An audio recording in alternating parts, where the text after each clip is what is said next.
Vamos abaixar a nossa cabeça e vamos entrar neste momento em unidade com o Espírito Santo de Deus. Espírito Santo de Deus, nós te pedimos, vem iluminar o nosso pensamento, vem iluminar a nossa consciência, a nossa vontade. Ó Espírito Santo de Deus, vem trazer luz sobre o nosso andar, vem trazer luz para todo o nosso comportamento.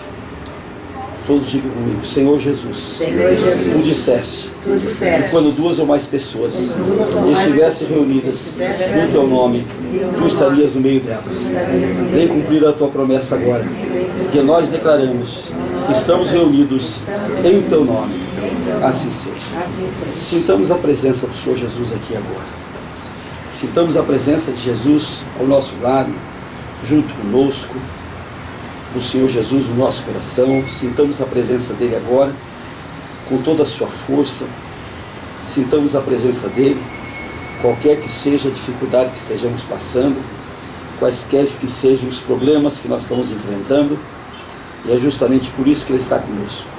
Sintamos essa presença agora.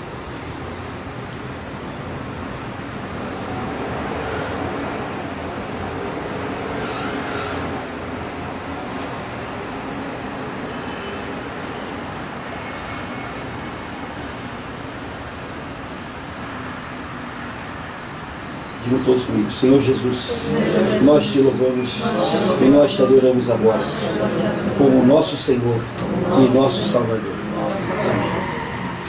Ontem nós fizemos aqui uma meditação sobre vários assuntos, mas principalmente sobre o livro de Efésios, que dizia que a nossa luta não é contra o sangue nem contra a carne, e sim contra os principados e potestades, contra os dominadores desse mundo tenebroso, contra as forças espirituais do mal nas regiões celestes. Lembra que nós dissemos que justamente o nosso erro é querer enfrentar as pessoas do mundo, querer enfrentar as pessoas que defrontam conosco, e sem a gente meditar que a Bíblia diz que não são essas pessoas que estão contra nós, que não são essas pessoas que se opõem a nós, e sim a força do mal, a potestade do mal que entra nessas pessoas e levanta essas pessoas contra a gente. Então o remédio é nós crermos nesta palavra de Deus e nós sabermos que isto acontece porque a força demoníaca que quer nos destruir em todos os nossos campos, em toda a nossa vida, principalmente dentro da família, dentro do nosso trabalho, dentro das nossas atividades, o demônio quer que nenhum de nós tenhamos sucesso. Ele quer que nenhum de nós tenhamos vitória, porque ele quer que num determinado momento a gente perca fé, perca confiança em Deus e se afaste de Deus. Então como é que ele faz? Ele trabalha insurgindo as pessoas contra nós, para que essas pessoas nos causem trabalho, nos causem prejuízo, nos causem tristeza, mágoa, nos tragam muitas feridas. E com isto, o que nós fazemos? A primeira coisa é esta: por que eu vou crer em Deus? Por que eu vou crer em Deus se todo mundo está me fazendo mal, se toda a minha vida é uma dificuldade só, se tudo que eu enfrento é problema, é trabalho? Então esse é o trabalho do demônio. E quando a gente crê então que aquilo não é obra das pessoas, não é obra do pai, nem da mãe, nem do irmão, nem da irmã, nem do vizinho, nem das pessoas que estão ao nosso derredor, nem até dos nossos inimigos, aquilo é obra de Satanás, que quer nos afastar do poder de Deus. Então a nossa resposta é esta: é ficar perto de Jesus, porque Ele é que tem o poder de afastar Satanás da nossa vida. E aí nós temos de usar o poder que Ele nos deu. Jesus disse, quando estava na terra, que Ele nos dava o poder que Ele tinha, e ainda maior ainda, para que nós realizássemos as mesmas coisas que Ele fazia, e maiores ainda. Então, o que Jesus fez nessa terra? Jesus curou doentes, Jesus expulsou demônios, Jesus curou em todo tipo de enfermidade. E aí então vem um problema grave nosso, que é o problema das enfermidades, que é o problema das doenças. A primeira coisa que nós temos na nossa cabeça quando nós somos atacados de alguma enfermidade, de alguma doença, a primeira coisa é buscar um comprimido, é buscar um remédio, é buscar um médico, é buscar um hospital, uma farmácia, é procurar incessantemente alguma assistência médica. Muito bem, nós temos na Bíblia aqui um exemplo de Amazias. Amazias foi um rei de Israel que ele ficou com a doença nos pés. E ele então, em vez de procurar a assistência de Deus, como ele já havia procurado uma outra vez e Deus o havia curado, ele foi buscar os médicos. E Deus disse: porque você foi buscar os médicos, você vai morrer dessa doença. Não é que o médico não seja uma pessoa abençoada. O médico, Deus é tão bondoso, Jesus é tão bondoso, que ele coloca os médicos e os remédios dos hospitais desse mundo para acudirem aqueles que não têm fé, para acudirem aqueles que não creem no Senhor Jesus. Mas aqueles que creem, aqueles que têm fé, aqueles que têm confiança em Deus e em Jesus, eles não precisam de médicos, nem de remédios. Por quê? Porque você que crê no Senhor Jesus, que tem confiança, você tem poder para afastar de você todas as doenças, todas as dores e todas as enfermidades.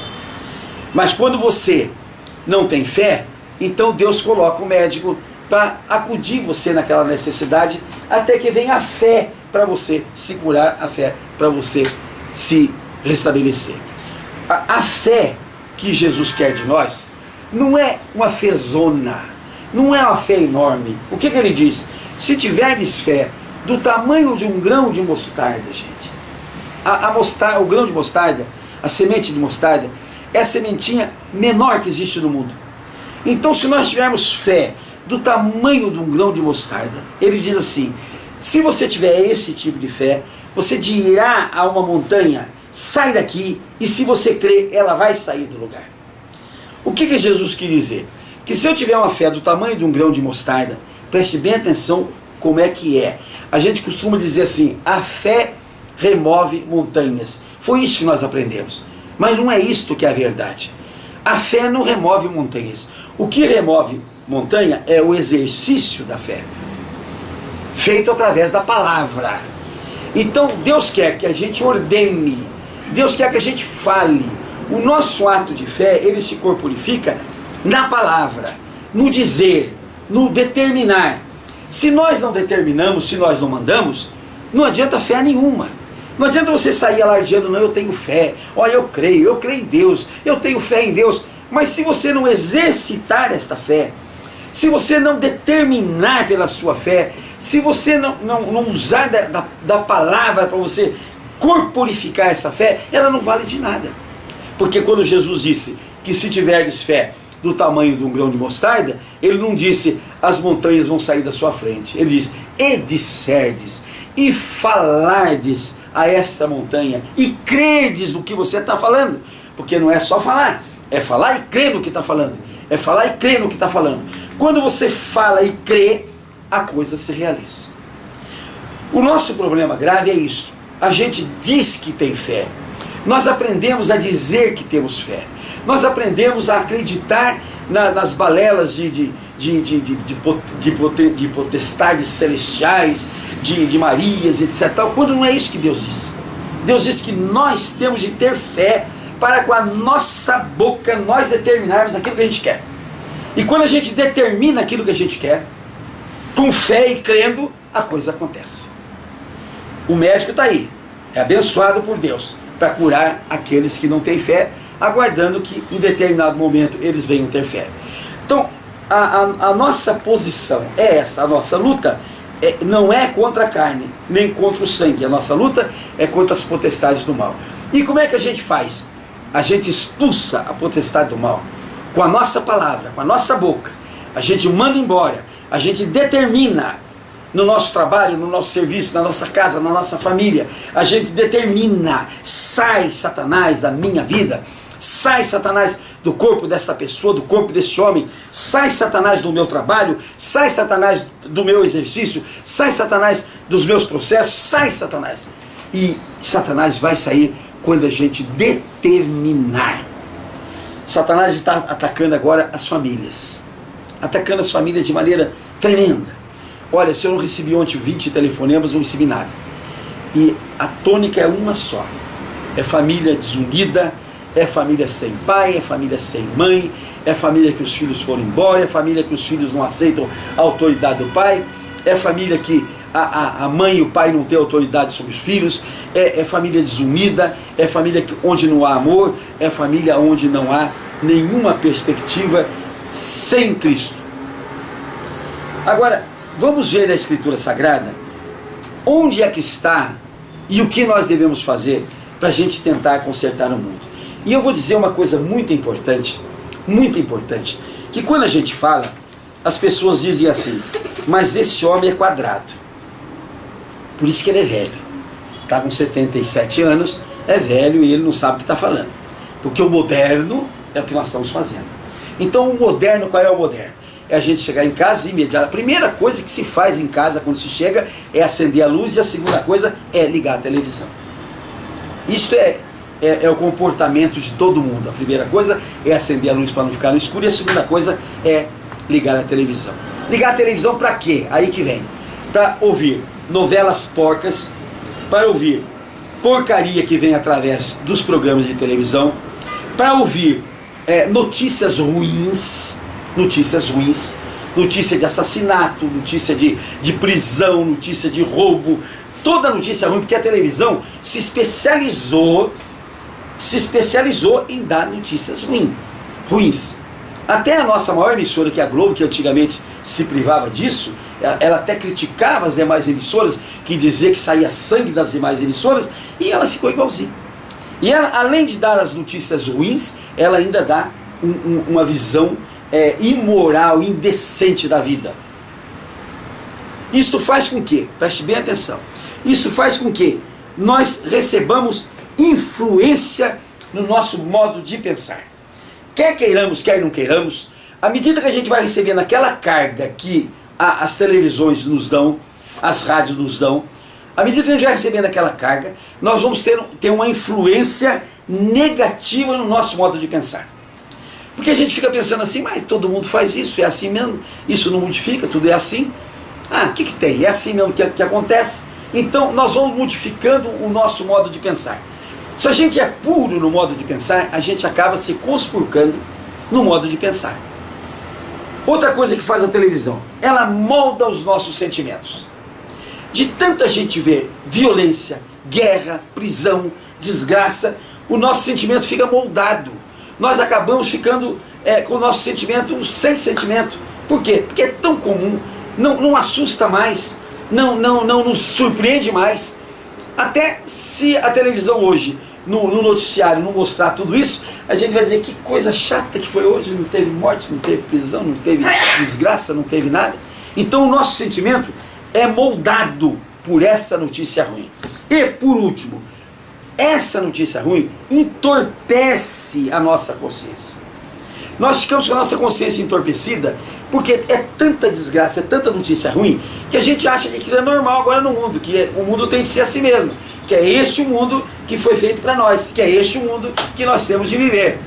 Então nós não achamos mais ruim que na nossa família aconteça tudo isso. Não achamos mais ruim que no nosso trabalho aconteça tudo isso. Nós não achamos mais ruim que aconteça na nossa vida tudo isso. Por quê? Porque o nosso pensamento está moldado a essas notícias ruins. Aqui, no livro de... oh meu Deus. No livro de Jeremias está escrito assim: notícias ruins não ouvireis, notícias ruins não vereis. Por quê? Para que você tenha visão de toda a terra e você encontre mais depressa o Rei dos céus.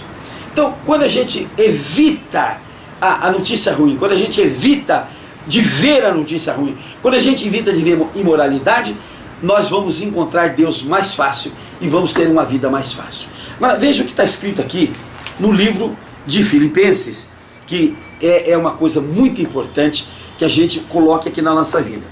Finalmente, irmãos, ele escreve no Filipenses, Epístola de Paulo aos Filipenses, no capítulo 4, no versículo 8.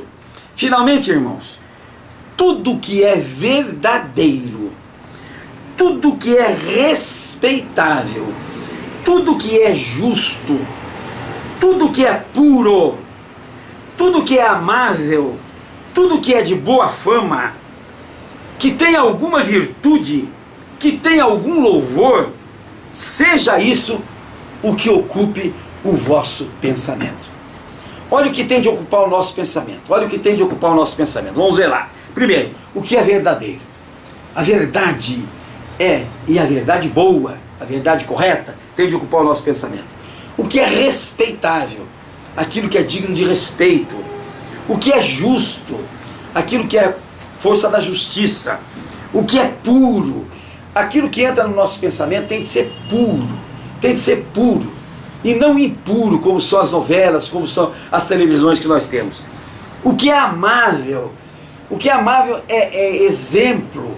Não é esse exemplo que as novelas nos trazem, que esse Big Brother nos traz, que essa tal de Fazenda nos traz. Isto não é amável, isto não é de boa fama, isto não tem virtude, isto não tem louvor a Deus. Então, isto que é bom, que tem de ocupar o nosso pensamento. Se nós enchermos o nosso pensamento com porcariada, se nós enchermos o nosso pensamento com porcaria, o que acontece? A nossa vida vai ser uma porcaria.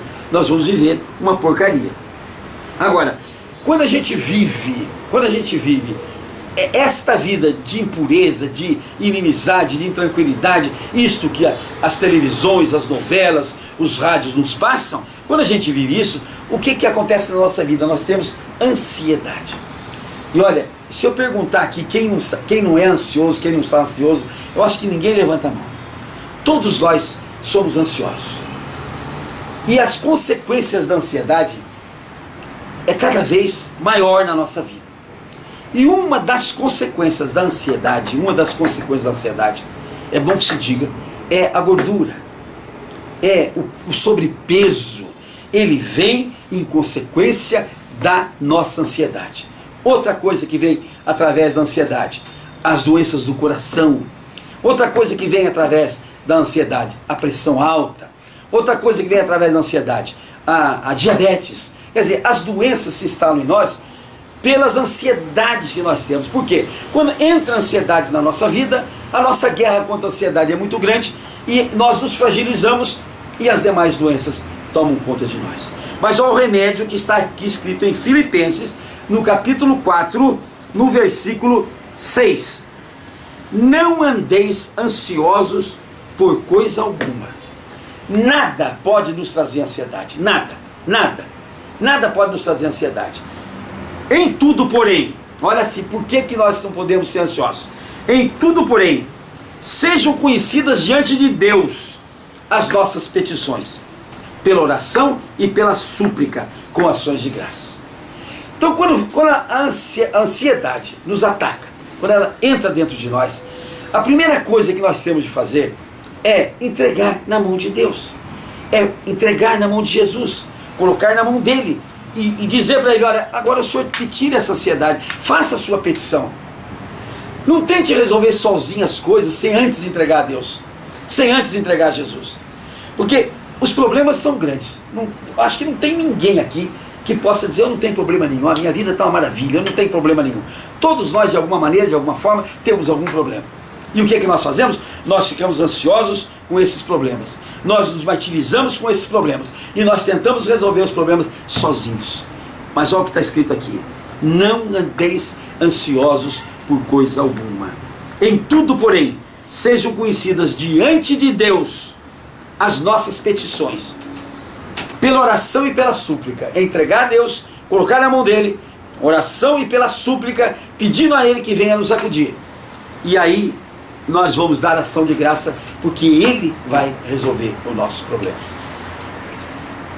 Nós temos aqui em Mateus uma passagem que diz assim: entrega a Jesus o teu fardo, e ele colocará sobre você um fardo leve e suave. Então, gente, se o nosso fardo é pesado, se o nosso fardo é muito grave, é muito grande, joga nas costas de Deus, joga nas costas de Jesus. Fala: Senhor, pegue o meu fardo, eu não aguento, eu não tenho força para isso, joga nas costas dele. E ele vai dizer: me dá o teu fardo aqui. E ele vai colocar um fardo leve e suave nas nossas costas. Entenderam? Alguma observação? Alguma pergunta? Alguma questão? Então vamos fazer o que está mandando aqui. Não andeis ansiosos por coisa alguma. Em tudo, porém, sejam conhecidas diante de Deus as vossas petições pela oração e pela súplica. Vamos agora abaixar a nossa cabeça e todos nós vamos entregar agora a Deus, vamos entregar agora a Jesus todas as nossas inquietações. Todas as nossas inquietações, todos os nossos problemas, vamos colocar na mão dele agora e vamos orar para que ele pegue as nossas dificuldades, para que ele pegue os nossos problemas e ele troque o nosso fardo, coloque em nós um fardo mais suave e mais leve.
Estendamos nossas mãos agora ao Senhor Jesus e vamos fazer os nossos pedidos agora.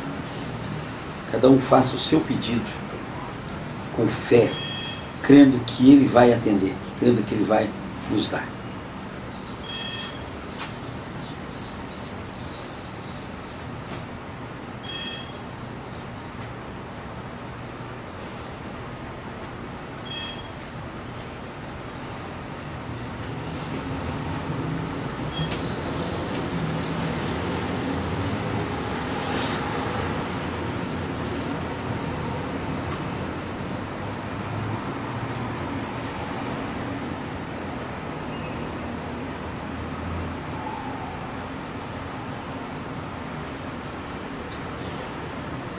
Digam todos comigo: Senhor Jesus, nós declaramos que concordamos com todos os pedidos que foram feitos aqui, se forem para a Tua glória e para o bem das pessoas que pediram. Assim seja. Eu quero lembrar vocês, antes de nós terminarmos, o Salmo 37, no versículo 5, diz assim, preste bem atenção, Salmo 37, versículo 5 diz assim: descarrega em Deus os seus problemas, confia nele e o mais ele tudo fará. Olha, isto é promessa de Deus. Descarrega nele os seus problemas. Chega com o caminhão de problema e joga nos pés dele. Senhor, eu quero descarregar aos teus pés o meu problema. Eu confio em ti. Aí está escrito a promessa dele: e o mais ele tudo fará. Lembre bem, descarrega no Senhor os teus problemas, confia nele e o mais ele tudo fará.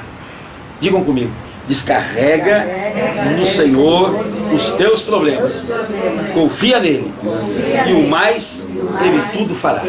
Diga amém. Glória a Deus. Vamos orar ao Pai Nosso agora. Pai nosso que estais no céu, santificado seja o teu nome, venha a nós o teu reino, seja feita a tua vontade, assim na terra como nos céus. O pão nosso de cada dia nos dai hoje, e perdoa as nossas dívidas, assim como nós perdoamos aos nossos devedores. E não nos deixes cair em tentação, e nos livra, Senhor, de todo mal. Porque teu, Senhor, só teu é o poder, o reino, a honra e a glória, para todos sempre. Amém. Vamos aplaudir o Senhor Jesus. E vamos para a luta, né? Para a vitória, em nome de Jesus. Amém.